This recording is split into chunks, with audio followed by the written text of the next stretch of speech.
आपल्यापैकी बऱ्याच जणांना काय वाटत आहे की भाजपला विरोध करणं म्हणजे काँग्रेसचं समर्थन करणं आहे आणि काँग्रेसला विरोध करणं म्हणजे भाजपचं समर्थन करणं. या दोन्ही गोष्टी चूक आहेत.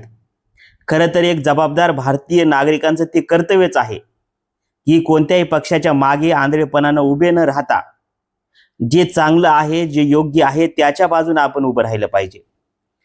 जसं चांगल्या कामाचं कौतुक झालं पाहिजे, तसं चुकीच्या निर्णयावर प्रश्न विचारले गेले पाहिजेत, त्याचा निषेध देखील व्यक्त केला पाहिजे.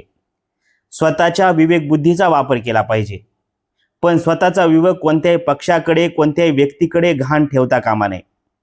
बाबासाहेब म्हणले होते, या लोकशाहीला सगळ्यात मोठा धोका कोणता असेल तर तो आहे व्यक्तिपूजेचा.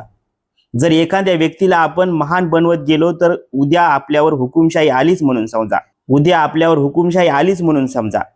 म्हणून एक गोष्ट शेवटपर्यंत लक्षात ठेवा, आपण सुरुवातीला भारतीय आहोत आणि शेवटी भारतीयच राहणार आहोत. म्हणून चुकीला चूक म्हणण्याचं धाडस ठेवा. हे आपल्या जिवंत असण्याचं लक्षण आहे. जय हिंद.